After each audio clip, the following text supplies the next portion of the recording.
हाँ तो बच्चों, जैसे आपको पता है कि हमारी फर्स्ट यूनिट न्यूक्लियर प्रॉपर्टीज़ वो ख़त्म हो चुकी है। अब हमारी अगली यूनिट स्टार्ट करने वाले हैं, सेकंड चैप्टर नाभिकीय। तो हेडिंग डालिए आप, सेकंड चैप्टर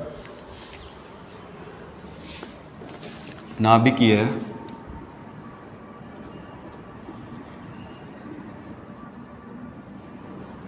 नाभिकीय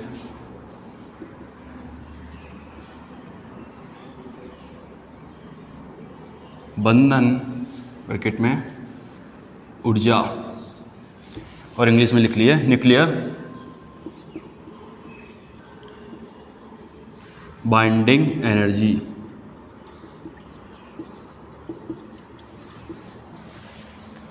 क्या हो गई? बाइंडिंग एनर्जी, ये है हमारा अगला चैप्टर जिसके बारे में हम पढ़ने वाले हैं। तो फर्स्ट चैप्टर जो हमने ख़त्म कर ही लिया न्यूक्लियर प्रॉपर्टीज़, तो इसके बारे में ये पढ़ेंगे। अब ये थोड़ा बड़ा भी है और थोड़ा थ्योरेटिकल टाइप में है, ये थ्योरेटिकल भी है और वैसे फिजिकली भी है, तो दोनों ही चलो करते हैं। तो इसमें फर्स्ट टॉपिक लिखिए आप, द्रव्यमान क्षति। हेडिंग डाल लीजिए, लिखिए द्रव्यमान क्षति।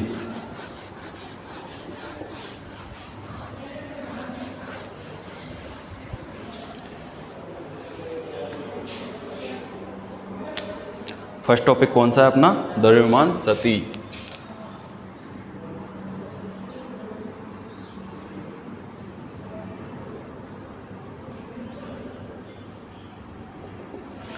द्रव्यमान क्षति। अब द्रव्यमान क्षति स्टार्ट करें उससे पहले हम कुछ जान लेते हैं। जैसे ये नाभिक है छोटा सा, और ये परमाणु है, तो ये क्या हो गया? परमाणु का नाभिक। तो अब हमें टोटल परमाणु का मास ऑफ एटम, टोटल परमाणु का क्या चाहिए? द्रव्यमान चाहिए, यानी कि ये मास ऑफ एटम कितना होगा?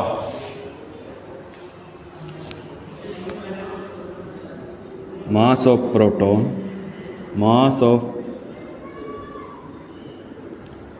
Of neutron plus mass of electron. अब हम बात कर रहे हैं परमाणु की।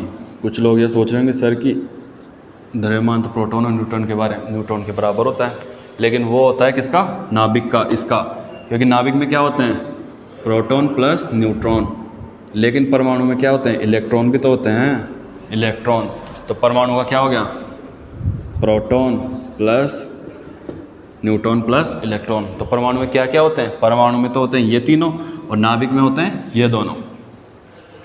तो पूरे परमाणु का द्रव्यमान, मास ऑफ एटम कितना हो जाएगा? मास of proton, mass of neutron and mass of electron. अब इतना तो हो गया। अब बात करते हैं अपन नाभिक की। अब नाभिक का द्रव्यमान कितना होगा? मास ऑफ न्यूक्लियस कितना होगा? मास of proton, mass of neutron. तो मान लेते हैं जैसे प्रोटॉन किसके बराबर होता है? एटॉमिक नंबर, एटॉमिक नंबर यानी कि Z के बराबर। यदि मान लेते हैं कि किसी परमाणु के नाभिक में कितने प्रोटॉन हैं? Z। कितने परमाणु हैं? Z। यदि एक परमाणु का द्रव्यमान, एक प्रोटॉन, कितने परमाणु हैं? कितने प्रोटॉन हैं? Z। यदि एक प्रोटॉन का द्रव्यमान कितना हो? मास ऑफ प्रोटॉन, तो Z प्रोटॉन का कितना होगा? ZMP। तो यहाँ क्या लिखते हैं हम? Z, टोटल प्रोटॉन का मास, मास ऑफ टोटल प्रोटॉन। अब न्यूट्रॉन का मास ये भी निकालना है हम लोगों को, तो ये कैसे निकालते हैं? परमाणु संख्या A किसके बराबर होती है? Proton plus neutron. प्रोटॉन किसके बराबर होते हैं? Z के, Z के बराबर होते हैं। तो हमें क्या चाहिए? न्यूट्रॉन। तो न्यूट्रॉन के लिए क्या होगा? A minus Z, A minus Z। तो टोटल न्यूट्रॉन कितने हो गए, a माइनस जेड। यदि एक न्यूट्रॉन का द्रव्यमान mn है तो टोटल न्यूट्रॉन का द्रव्यमान कितना होगा, a माइनस जेड mn। लिख दीजिए यहाँ पे a माइनस जेड mn। दिख रहा है यहाँ तक, एक बार देख लो तुम, सही है, दिख रहा है। तो ये तो हो गया अपने पास पूरे टोटल एटम का मास ऑफ एटम, और ये हो गया अपने पास नाभिक का द्रव्यमान। अब आप लोग सोच रहे होंगे कि बात द्रव्यमान सतह की हो रही है और मैं आप लोगों को ये फालतू की बातें बता रहा हूँ, लेकिन ये बातें फालतू की नहीं है, यहीं से जुड़ी हुई है एक पूरी की पूरी कहानी। ये अपना बेसिक नॉलेज था, तो एक बार ले लेते हैं बेसिक नॉलेज क्या कह रहा है।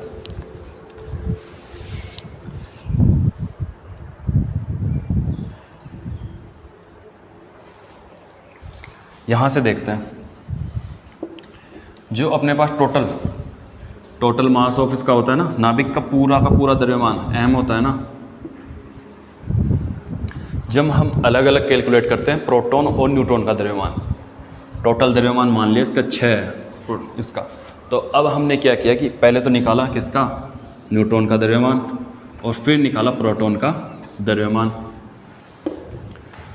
और इन दोनों को क्या कर दिया, जोड़ दिया, ऐड कर दिया। तो क्या होता है कि ये जो द्रव्यमान है ये इससे कम प्राप्त होता है। क्या प्राप्त होता है, इससे कम प्राप्त होता है, यानी कि ये जो टोटल अपन जो द्रव्यमान करते हैं ना वो ज़्यादा होता है इससे, ग्रेटर देन इससे। अब वो क्यों होता है, अब वो भी देख लेते हैं क्यों होता है।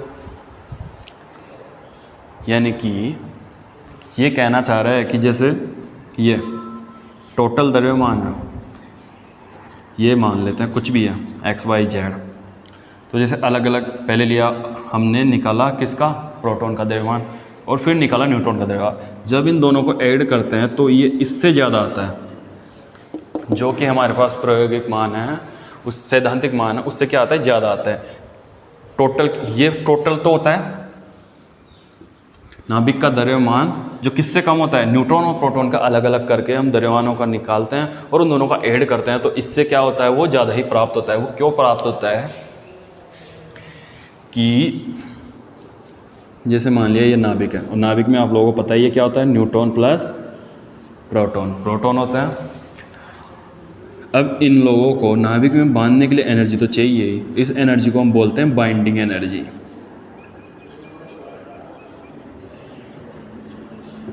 क्या बोलते हैं, बाइंडिंग एनर्जी। तो जब प्रोटॉन और न्यूट्रॉन को नाभिक में बांधे रखते हैं या फिर नाभिक में लेके आते हैं तो ऊर्जा की कुछ हानि होती है। क्या हानि होती है, एनर्जी लॉस होती है, एनर्जी का लॉस होता है। और जो एनर्जी का लॉस होता है वो ही द्रव्यमान का लॉस होता है। अब आप लोग सोच रहे होंगे कि एनर्जी और द्रव्यमान तो सर अलग अलग हो गए, तो याद कीजिए, देखें आइंस्टीन ने क्या कहा था, equal to mc square, equal to क्या होता है, mc स्क्वायर। जो द्रव्यमान होता है वो किसकी फॉर्म में होता है, एनर्जी के फॉर्म में। तो इसमें भी वही है कि द्रव्यमान किसकी फॉर्म में है, ई के फॉर्म में, एनर्जी के फॉर्म में। तो जब इनको प्रोटॉन और न्यूट्रॉन को नाभिक में बांधने के लिए एनर्जी की ज़रूरत पड़ती है, तो या फिर इन्हें बांधे रखते हैं, तो कुछ एनर्जी का लॉस हो जाता है, एनर्जी लॉस हो जाती है, सम एनर्जी क्या हो जाती है, लॉस हो जाती है।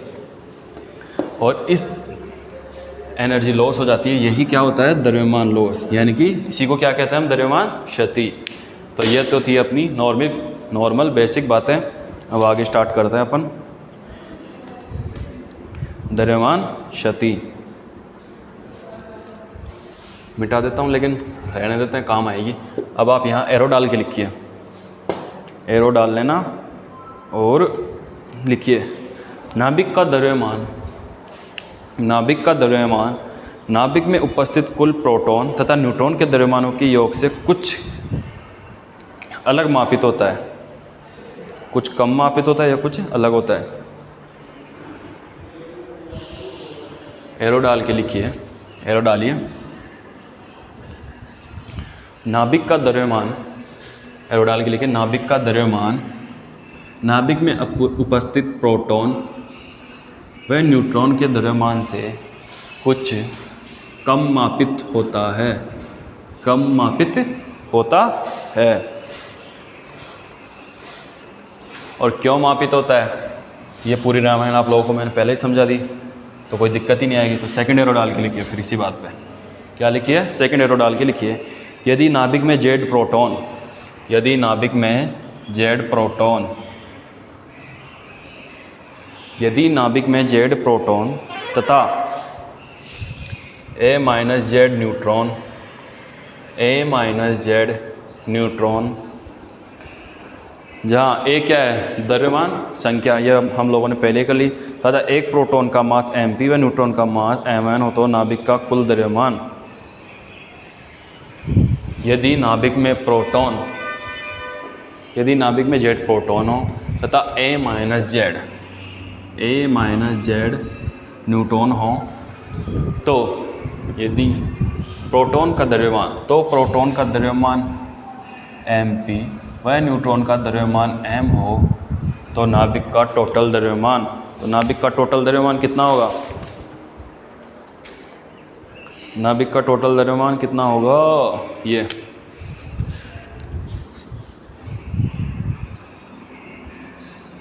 लिख लीजिए आप,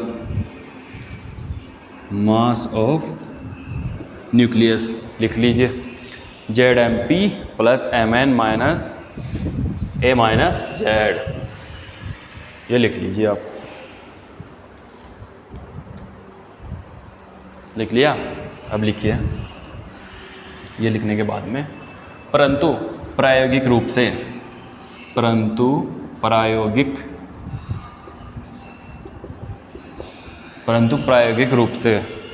प्रायोगिक रूप से नाभिक का द्रव्यमान कम प्राप्त होता है। परंतु प्रायोगिक रूप से कैसा ये कह रहा है कि परंतु, इसी लाइन में लिखना है आपको, परंतु प्रायोगिक रूप से नाभिक का द्रव्यमान कम प्राप्त होता है, और उसे हम क्या कहते हैं, द्रव्यमान क्षति, मास डिफेक्ट, द्रव्यमान क्षति। अगर द्रव्यमान क्षति, और ये अगर आपको नहीं मिले तो बाइंडिंग एनर्जी, ये पेज नंबर आपके बुक पे है 81, मास डिफेक्ट और बाइंडिंग एनर्जी, नाभिकीय क्षति। अब वो नाभिकीय क्षति कितनी होती है वो हम ज्ञात करना है।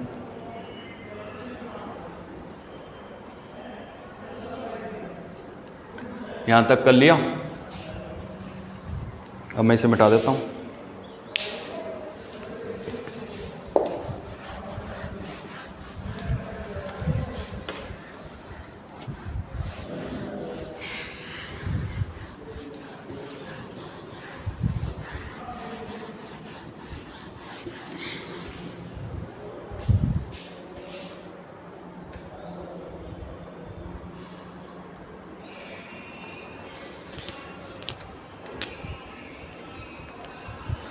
टोटल द्रव्यमान जैसे डेल इक्वल टू ZMP, ये इसके बॉटम में नीचे, minus A minus Z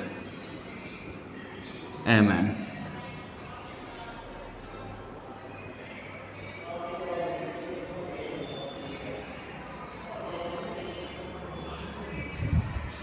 minus MnU mega electron volt c²।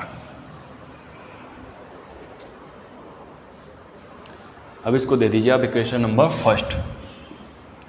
अब देखिए आप लोगों को इससे कुछ समझ में आता है तो बताइए मुझे।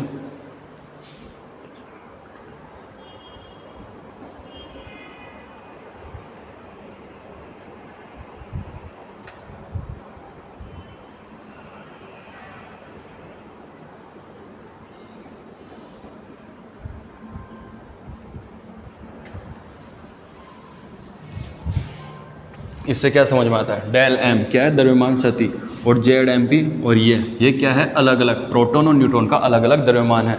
अगर इसमें से हम टोटल नाभिक का द्रव्यमान निकाल देंगे तो जो भी हमें बचेगा डिफरेंस, इन दोनों का डिफरेंस, इन दोनों का जो भी डिफरेंस आएगा वही क्या कहलाएगी, द्रव्यमान क्षति। तो ये क्या है, अलग अलग। आप इसको ऐसे लिख लीजिए इक्वेशन नंबर 1 डाल के। प्रोटॉन का द्रव्यमान सेपरेट और न्यूट्रॉन का द्रव्यमान सेपरेट है दोनों, और इन दोनों में से ये क्या है, टोटल नाभिक का द्रव्यमान, और ये इसकी इकाई। तो फर्स्ट इक्वेशन डाल लीजिए उसको, और याद आगे लिखिए, यदि परमाणु का द्रव्यमान किसका, यदि परमाणु का द्रव्यमान m AZ हो तो, लिखिए एरो लगा के, यदि परमाणु का द्रव्यमान ये हो तो ये होगा, तो परमाणु का द्रव्यमान, तो परमाणु में क्या क्या होता है, देखिए परमाणु में क्या होता है, MAZ। परमाणु में न्यूट्रॉन भी होते हैं, प्रोटॉन भी होते हैं और इलेक्ट्रॉन। तो इलेक्ट्रॉन किसके बराबर होता है, प्रोटॉन यानी Z mass of electron plus mass of nucleus में क्या क्या आ जाते हैं अपने, प्रोटॉन और न्यूट्रॉन, वैसे लिख लेते हैं, ये सर न्यूक्लियस लिखते हैं अपन नॉर्मली, तो न्यूक्लियस में क्या आएंगे, प्रोटॉन प्लस न्यूट्रॉन, और अगर मास ऑफ न्यूक्लियस लिखे तो क्या होगा, equal to mass of proton plus mass of neutron, ये आता है। तो समझ गए होंगे ये। तो ये टोटल परमाणु का द्रव्यमान हो गया, जिसमें इलेक्ट्रॉन, प्रोटॉन और न्यूट्रॉन आ गया।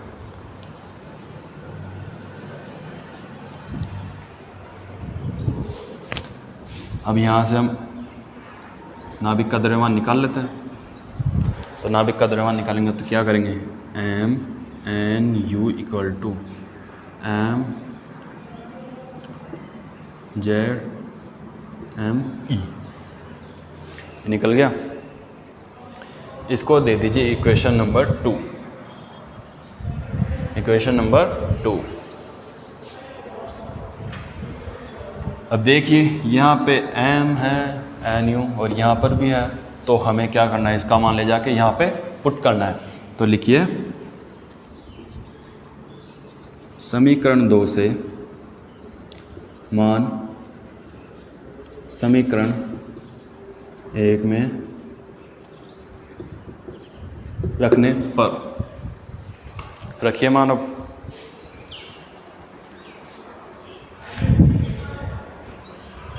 यहाँ रख देते हैं अपन, दिख जाएगा आप लोगों को, del M equal to ZMP plus A minus ZMN, और ये रखिए मानव,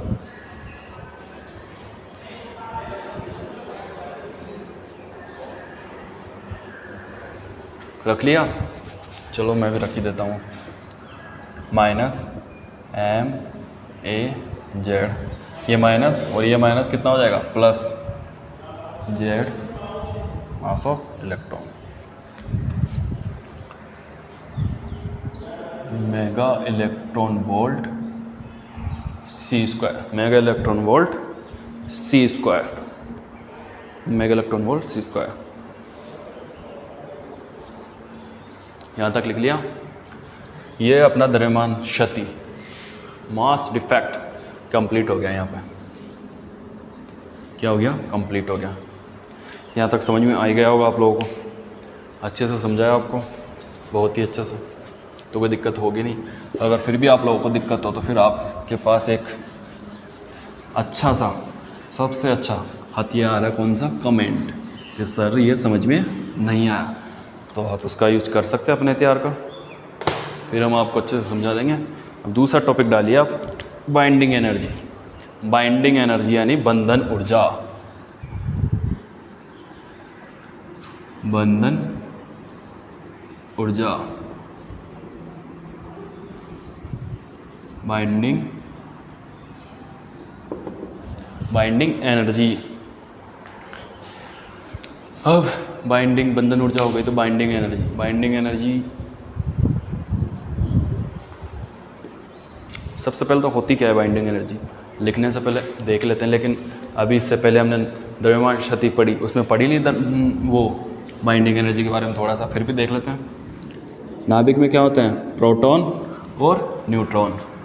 अब ये नाभिक में होते हैं, तो भाई नाभिक में ये तो है नहीं कि ये अकेले बैठे होंगे, अकेले तो रहते ही हैं, ये दोनों ही रहते हैं, लेकिन ऐसा तो है नहीं कि ये बिना काम में बैठे रहे होंगे, इन पे या तो कि अपनी मर्ज़ी से तो बैठने वाले हैं नहीं ये दोनों।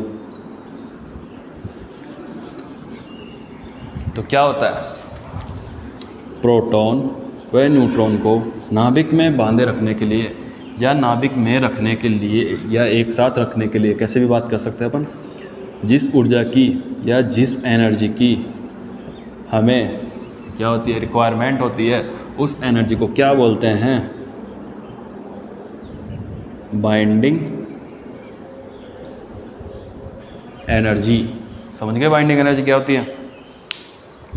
कि नाभिक में प्रोटॉन व न्यूट्रॉन को बांधे रखने के लिए या उन दोनों को रखने के लिए जिस ऊर्जा की आवश्यकता होती है उसे क्या कहते हैं, बाइंडिंग एनर्जी।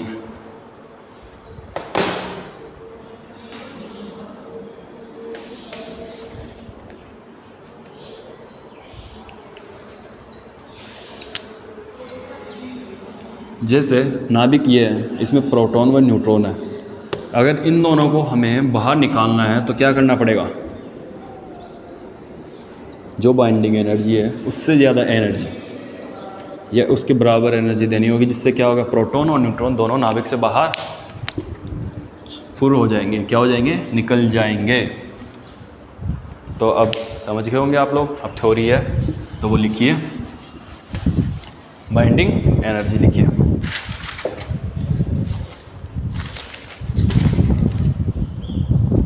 बंधन ऊर्जा, यदि नाभिक को पुनः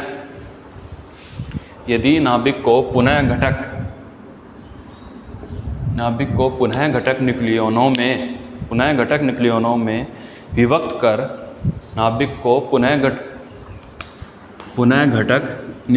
में विभक्त कर घटकों को अनंत पर ले जाना है,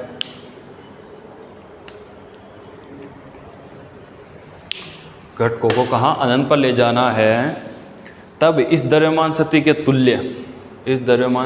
तुल्य ऊर्जा नाभिक को बाहर से देनी पड़ती है। तो इस ऊर्जा को बाइंडिंग एनर्जी कहलाती है। ये क्या कह रहा है, दोबारा से सुनिए, लिखिए एक बार फिर समझाते हैं। यदि नाभिक को पुनः घटक न्यूक्लियनों में विभक्त कर दिया जाए और घटकों को अनंत पर ले जाया जाए तो द्रव्यमान शक्ति के तुल्य ऊर्जा नाभिक को बाहर से देनी पड़ती है।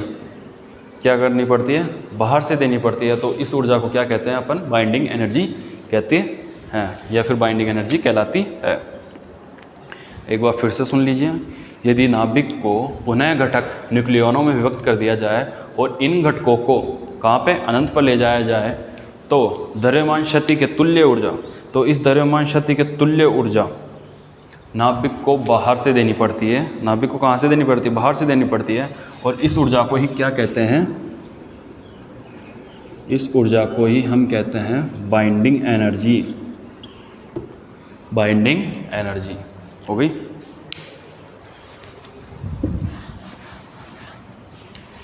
आगे लिखिए, अर्थात वह ऊर्जा जिसके द्वारा नाभिक में उपस्थित प्रोटॉन व न्यूट्रॉन को पृथक पृथक किया जाता है, बाइंडिंग एनर्जी कहलाती है।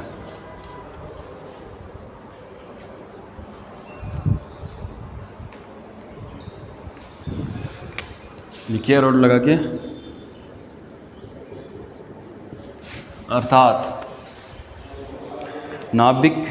अर्थात वह ऊर्जा जिसके द्वारा नाभिक में उपस्थित प्रोटॉन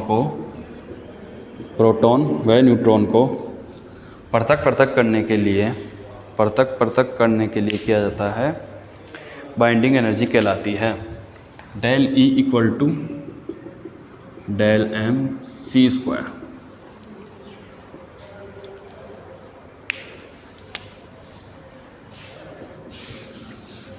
तो लिख लिया। अब देखते हैं,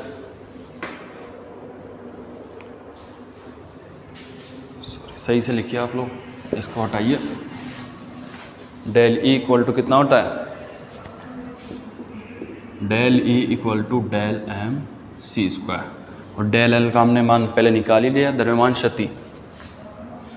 तो डेल E इक्वल टू कितना है, ZmP plus A minus Z mass of neutron minus AMZ plus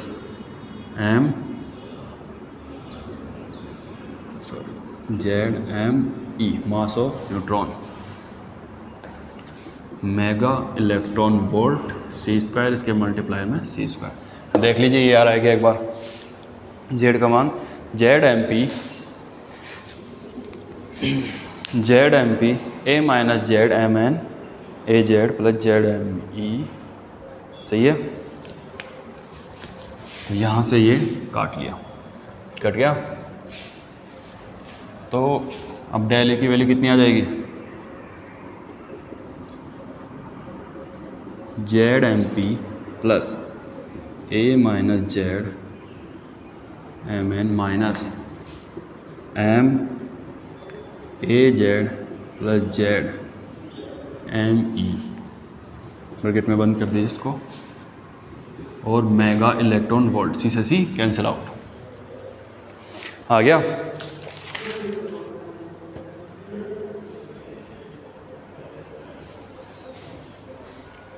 ये आपका टॉपिक कंप्लीट हो गया, बाइंडिंग एनर्जी, इतना ही पूछेगा।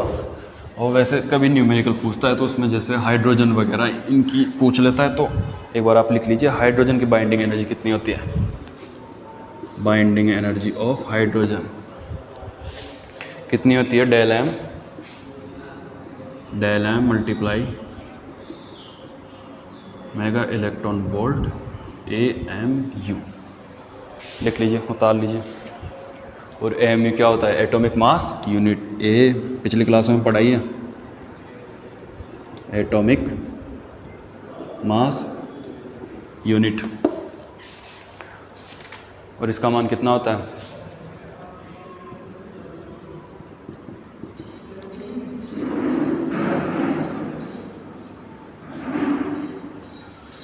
Mega electron volt square.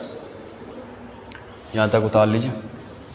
Numerical में पूछ लेता है, तो न्यूमेरिकल करने के लिए सब की आवश्यकता होती है। एक AMU का मान, बाइंडिंग एनर्जी ऑफ हाइड्रोजन, ये उतार लीजिए। आपका ये टॉपिक कंप्लीट हो गया।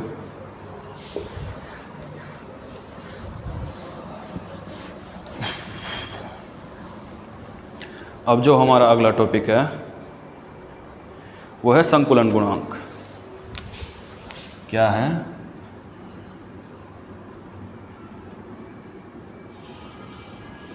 संकुलन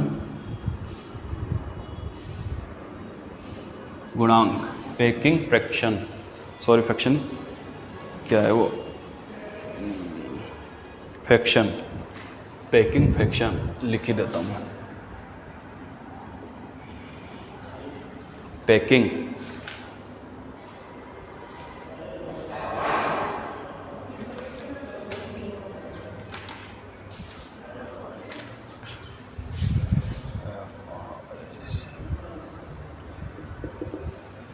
अब होता क्या है संकुलन गुणांक।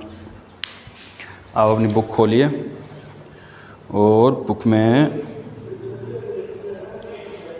पेज नंबर 81 पे जाइए।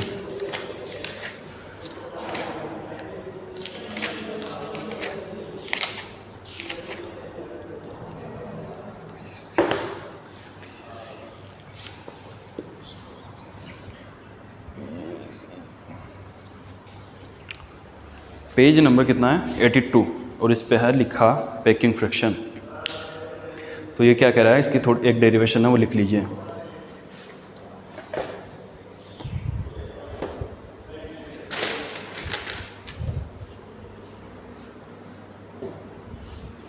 किसी परमाणु, लिखिए, किसी परमाणु के यथार्थ द्रव्यमान m, किसी परमाणु के यथार्थ द्रव्यमान m तथा द्रव्यमान संख्या एक के, द्रव्यमान संख्या एक का अंतर, किसी परमाणु के यथार्थ द्रव्यमान m व द्रव्यमान संख्या एक का अंतर प्रति एकांक द्रव्यमान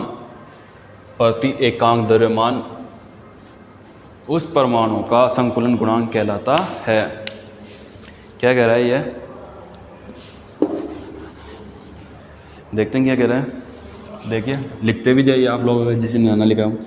किसी परमाणु का यथार्थ द्रव्यमान m व द्रव्यमान संख्या एक का अंतर प्रति एकांक द्रव्यमान संख्या ए किसी परमाणु का क्या कहलाता है? संकुलन गुणांक। और इसको स्मॉल, ठीक है, ये नहीं लिखना है अपनी, वो डेफिनेशन निकली है। एक बार फिर से बोल देता हूँ, किसी परमाणु का यथार्थ द्रव्यमान m व द्रव्यमान संख्या ए का अंतर प्रति एकांक द्रव्यमान संख्या a किसी परमाणु का द्रव्यमान संकुलन गुणांक कहलाता है।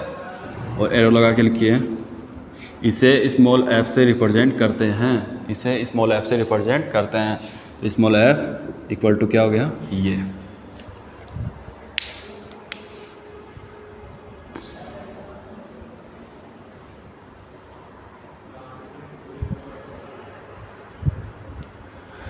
आप जैसे अपने को बोलते हैं यथार्थ द्रव्यमान निकालिए, तो कैसे निकालना है इसका? कर दीजिए पक्षांतरण। ऐसे पूछता तो नहीं है, लेकिन फिर भी पूछ ले कभी। तो m इक्वल टू हो जाएगा ए एफ प्लस ए को बाहर ले लीजिए, तो ए 1 प्लस एफ, ये आ गया आपका यथार्थ द्रव्यमान। बड़ा हो जाएगा तो मास शॉर्ट में उतार लीजिए। अब इसके नीचे एरो डाल के लिखना स्टार्ट कीजिए। क्या डाल के? इसके नीचे एरो डाल के लिखना स्टार्ट कीजिए। फर्स्ट एरो डाल के लिखिए हल्के तत्व। हल्के तत्व कौन से? ये जिनकी द्रव्यमान संख्या लेस देन 20। हल्के तत्व ब्रैकेट में लिखिए ये के लिए संकुलन गुणांक का मान के लिए हल्के तत्वों। फर्स्ट एरो डाल के लिखिए हल्के तत्व, जिसके लिए ब्रैकेट में लिखिए ये वाला, सॉरी, हल्के तत्व, और ब्रैकेट में लिखिए ए लेस देन 20 के लिए संकुलन गुणांक का मान कितना होता है? पॉजिटिव होता है, धनात्मक। पॉजिटिव होता है, धनात्मक होता है। और सेकंड एरो डाल के लिखिए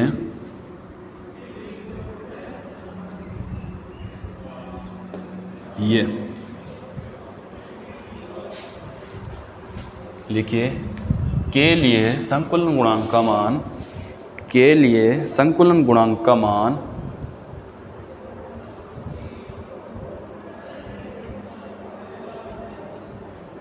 के लिए, एक मिनट, यही है ना, 82, सॉरी, ग्रेटर देन,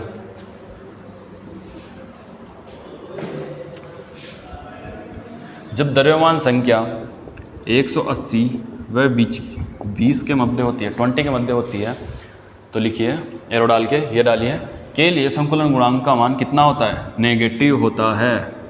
नेगेटिव यानी कि ऋणात्मक होता है।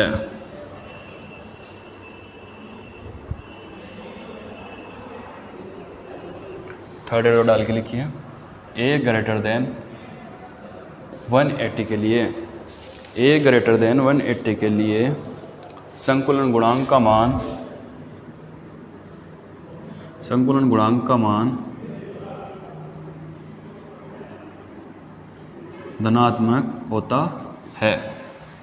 तो लिख लिया, ये समझ में आ गया। अगर a लेस देन 20 होता है तो संकुलन गुणांक का मान पॉजिटिव होता है, और a की वैल्यू 180 से 20 के बीच में रहती है तो संकुलन गुणांक का मान नेगेटिव होता है। और अगर a greater than 180, a greater than 180, a greater than 180 तो क्या होगा? इसके लिए मान कितना होगा? पॉजिटिव होगा। एंड लास्ट एरो डाल के लिखिए क्या? C12 के लिए f का मान 0 होता है। C12 के लिए स्मॉल f का मान 0 होता है। C12 के लिए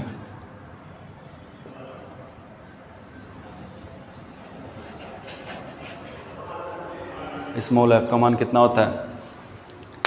0 होता है। तो संकुलन गुणांक आपका ख़त्म हो गया है। अब अगली नई हेडिंग डाल लीजिए आप, न्यूक्लियर फोर्स।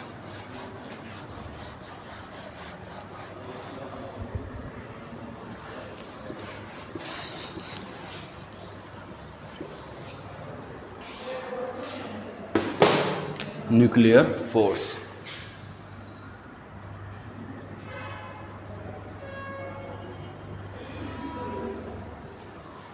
नाभिकीय बल, न्यूक्लियर फोर्स। अब इसकी थोड़ी सी थ्योरी है वो लिख लेते हैं, फिर थोड़ा जो समझाने का वो देखते हैं।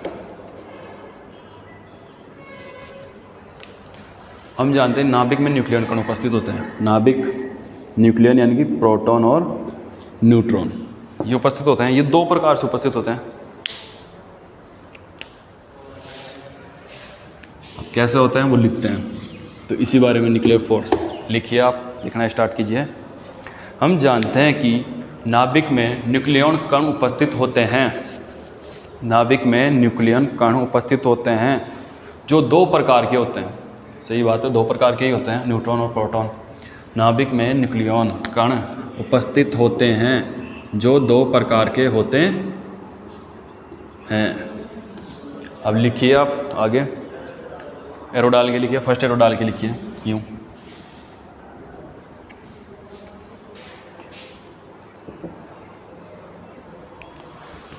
नाभिक में नाभिकीय कण धनावेशित यानी कि प्रोटॉन तथा उदासीन न्यूट्रॉन होते हैं। नाभिकीय कण धनावेशित यानी कि प्रोटॉन व उदासीन न्यूट्रॉन होते हैं। नाभिक में यही तो होते हैं, प्रोटॉन और न्यूट्रॉन। तो क्या कहा उसने, फर्स्ट एरो डाल के लिखी है। नाभिकीय कण धनात्मक न्यूट्रॉन व उदासीन नाभिकीय कण धनात्मक यानी कि प्रोटॉन व उदासीन न्यूट्रॉन होते हैं।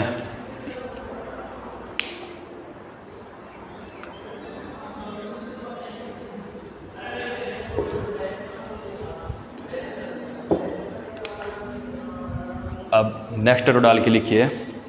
कूलाम के अनुसार प्रोटॉन के मध्य प्रतिकर्षण बल कार्य करता है। कूलाम के अनुसार प्रोटॉन के मध्य प्रतिकर्षण बल कार्य करता है। इस प्रतिकर्षण बल के कारण प्रोटॉन कण दूर स्थित होने चाहिए। इस प्रतिकर्षण बल के कारण प्रोटॉन कण दूर स्थित होने चाहिए।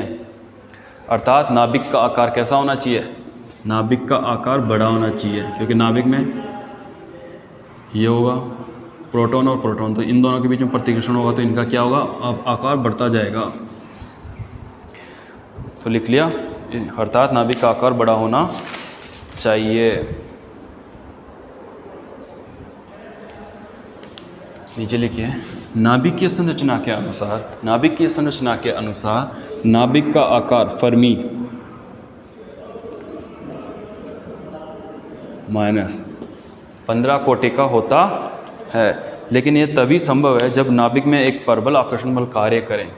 लेकिन ये तभी संभव है जब नाभिक में क्या करे, एक परबल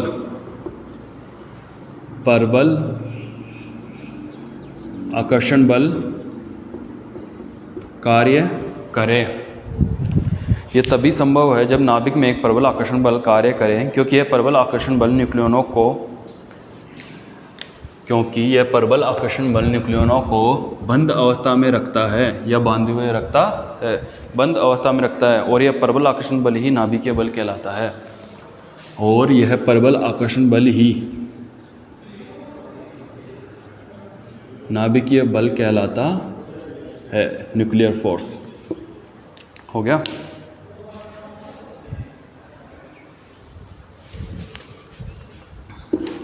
अब अगली हेडिंग डालिए इसी में। ये तो चल रहा है अपना न्यूक्लियर फोर्स। अब न्यूक्लियर फोर्स में क्या आता है, ये टॉपिक अपना। अब इसमें अगली हेडिंग अपनी प्रॉपर्टीज ऑफ न्यूक्लियर फोर्स, नाभिकीय बलों की विशेषताएं। अगला टॉपिक है अपना नाभिकीय बलों की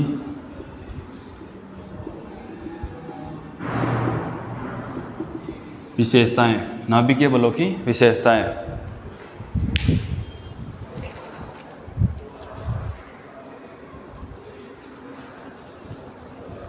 लिखिए इसमें फर्स्ट एरो डाल के। अट्रैक्टिव फोर्स, या ये ऐसा रहने दीजिए, एरो लगाइए। अट्रैक्टिव फोर्स रहने दीजिए और लिखिए नाभिकीय बल की प्रकृति, नाभिकीय बल की प्रकृति आकर्षणात्मक होती है तथा यह प्रबल होता है। आकर्षणात्मक मतलब अट्रैक्टिव होती है, अट्रैक्टिव होती है। आकर्षण नाभिकीय बल की प्रकृति आकर्षणात्मक होती है तथा यह प्रबल होता है। तीसरा सेकंड टॉपिक डालिए, लघु परास। नाभिकीय बलों की परास लघु होती है।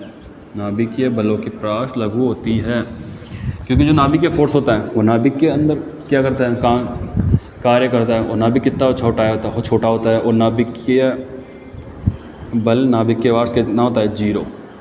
तो इनकी परास कैसे होती है, नाभिक के अंदर ही रहती है, जिस वजह से इनकी परास कैसी होती है, छोटी होती है।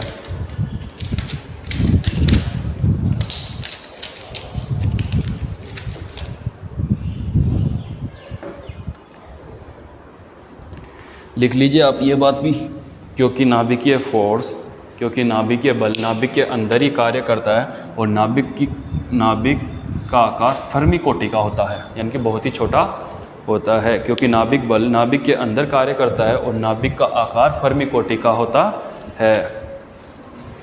थर्ड टॉपिक लिखिए, आवेश पर निर्भरता। आवेश पर निर्भरता। नाभिकीय बल आवेश प्रकृति पर निर्भर नहीं करते हैं। नाभिकीय बल आवेश पर निर्भर नहीं करते हैं, आवेश पर निर्भर नहीं करते हैं, क्योंकि नाभिकीय बल प्रोटॉन और प्रोटॉन न्यूट्रॉन पर समान परिणाम स्वरूप कार्य करते हैं। नाभिकीय बल आवेश पर निर्भर नहीं करते हैं क्योंकि नाभिकीय बल प्रोटॉन न्यूट्रॉन पर समान रूप से कार्य करते हैं, समान रूप से कार्य करते हैं। 3 हो गए। अब चौथा टॉपिक है आपका परचक्रण निर्भरता। कौन सा, परचक्रण निर्भरता।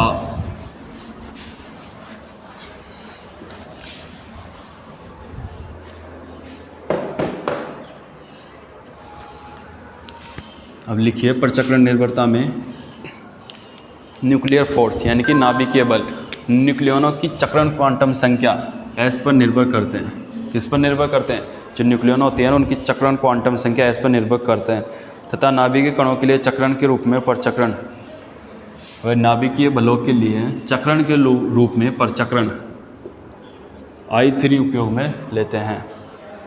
अब लिखिए एक बार, नाभिकीय बल न्यूक्लियनों की चक्रण क्वांटम संख्या एस पर निर्भर करते हैं तथा नाभिकीय कणों के लिए चक्रण के रूप में परचक्रण I3 उपयोग में लेते हैं। अब I3 क्या है, अब एक क्वेश्चन ये उपयोग है, I3 क्या है।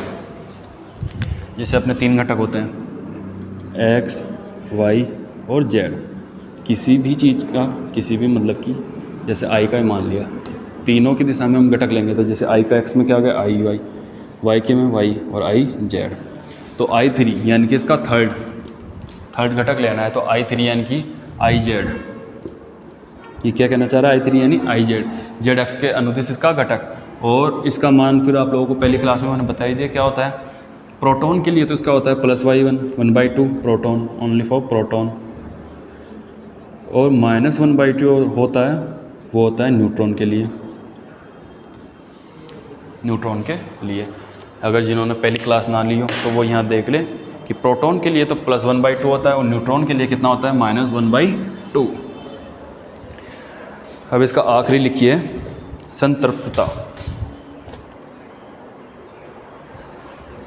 क्या है, संतृप्तता।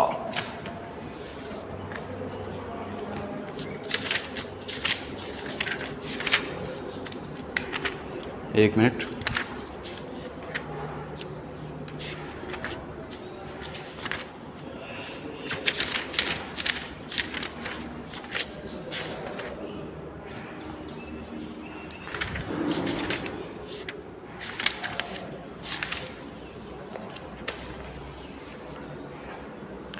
संतृप्तता का गुण लिखिए।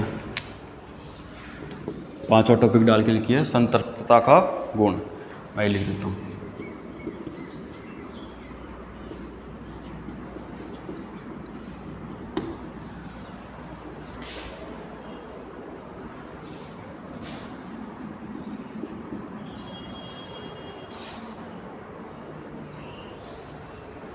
सेचुरेशन प्रॉपर्टी लिखिए।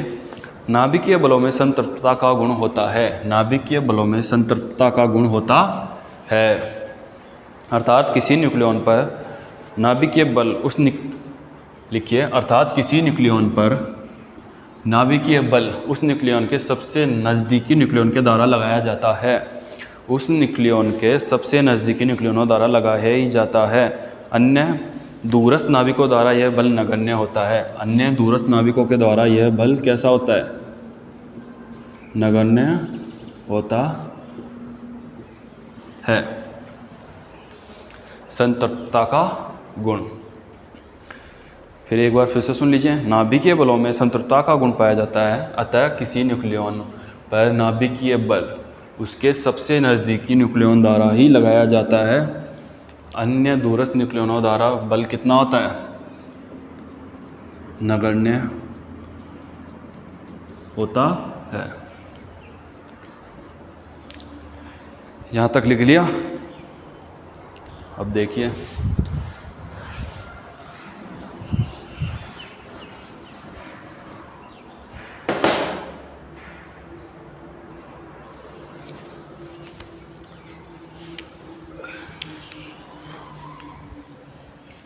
अगर यहाँ तक कोई चीज़ समझ में ना आई हो तो एक बार फिर से देख लेते हैं। जैसे हमने पढ़ी द्रव्यमान क्षति डेल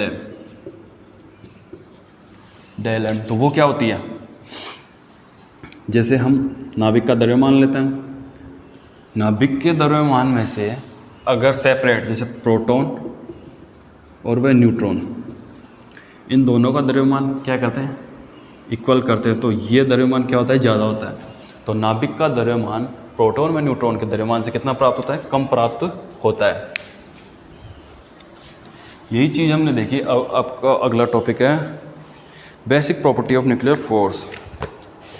जैसे इसके बारे में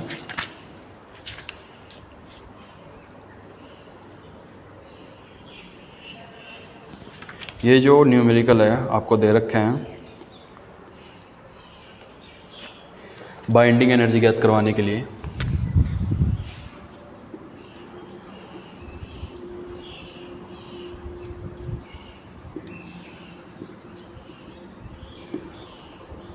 find out the binding energy. Binding energy ज्ञात कीजिए। तो बाइंडिंग एनर्जी ज्ञात करनी है, तो बाइंडिंग एनर्जी ज्ञात करने के लिए क्या करना होता है अपने को? यानी कि डेल ई ज्ञात करना होता है। और डेल ई अपन ने निकाली थी, del M equal to C square. तो डेल एम का मान हमें पता है, प्रोटॉन का मास, न्यूट्रॉन का मास, इलेक्ट्रॉन का मास, और उसमें से फिर निकाल रखा है, जैसे प्रोटॉन और न्यूट्रॉन का मास निकाल रखा है, और उसमें से क्या निकाल रखा है? वो क्या बोलते हैं उसको? मास ऑफ एटम। और उसमें ये, तो जैसे अपने को किसी भी परमाणु का या किसी भी एटम की बाइंडिंग एनर्जी निकाल लें, तो सबसे पहले तो हम उसमें क्या करेंगे? उस परमाणु के लिए क्या करेंगे? उसका प्रोटॉन का मास निकालेंगे, उस इलेक्ट्रॉन का मास लिखेंगे, फिर टोटल जो एटम है उसका मास निकालेंगे। ऐसे निकाल के जो अपने पास फॉर्मूला था del E equal to del M C square, जैसे इसको कैलकुलेट करेंगे तो हमारे पास क्या आ जाएगी? ये हमारी बाइंडिंग एनर्जी।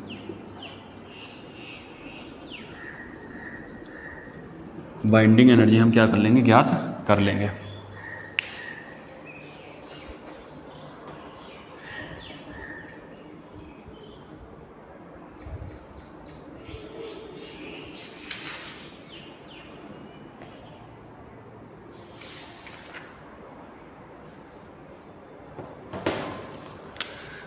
तो एक बार ये न्यूमेरिकल करना आप, जो संकुलन गुणांक के दे रखे हैं। किसके? ओनली संकुलन गुणांक के।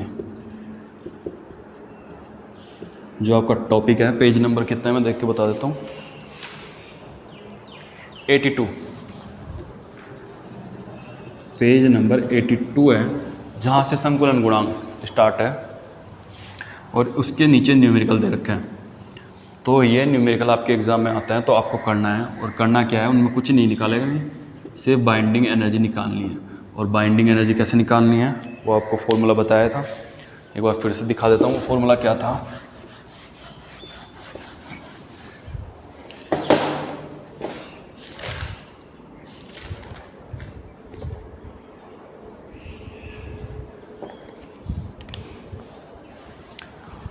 अपन ने डेल एम का मान निकाला था, डेल एम।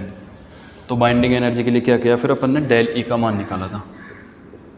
तो डेल ई क्या होता है, Z M P plus A minus Z M N minus M mass of atom plus mass of electron, ये हो गया। और मेगा इलेक्ट्रॉन वोल्ट, जेड आएगा इसके साथ में, मेगा इलेक्ट्रॉन वोल्ट। तो क्या करेंगे, जेड निकालेंगे, उसमें कितने प्रोटॉन है और उसको मल्टीप्लाई करेंगे प्रोटॉन के द्रव्यमान से, और ए माइनस जेड आराम से निकाल ही लेंगे। और न्यूट्रॉन का द्रव्यमान है ना, उससे मल्टीप्लाई कर देंगे। फिर ये मास ऑफ एटम, टोटल परमाणु का जो द्रव्यमान है वो ज्ञात कर लेंगे कितना है, और मास ऑफ इलेक्ट्रॉन जिसमें उतने होंगे उससे मल्टीप्लाई करके मेगा इलेक्ट्रॉन वोल्ट। इस कैलकुलेशन को जैसे ही हम सॉल्व करेंगे तो हमें मिल जाएगा बाइंडिंग एनर्जी। क्या मिल जाएगी, बाइंडिंग एनर्जी। तो यहाँ से एक न्यूमेरिकल आता है, हमेशा आता है। तो इस फॉर्मूले का यूज करते हुए आप वो सारे के सारे क्या करेंगे, क्वेश्चन करेंगे। अब और क्वेश्चन कहाँ से आते हैं वो भी बताते हैं। न्यूक्लियर फोर्स में भी कुछ पूछता है क्या, देखते हैं।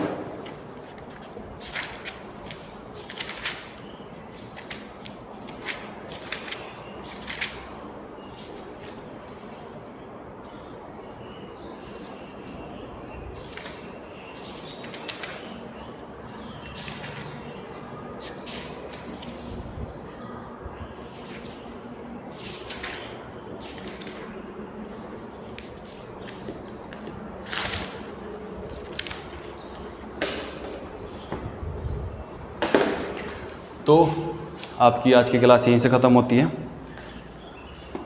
तो आपकी, जैसा आपको पता है, फर्स्ट यूनिट ख़त्म हो चुकी है और आपकी ये सेकेंड यूनिट है, ये भी जल्दी ही ख़त्म हो जाएगी। अब आगे हम पढ़ेंगे नाभिकीय बलों के गुणों का आधार, basic property of nuclear force और meson theory of nuclear forces. ठीक है, अगर यहाँ तक कोई दिक्कत आई हो तो आप कमेंट करके बता सकते हैं, तो आपकी दिक्कत को सोल्व कर दिया जाएगा। ठीक है बच्चों।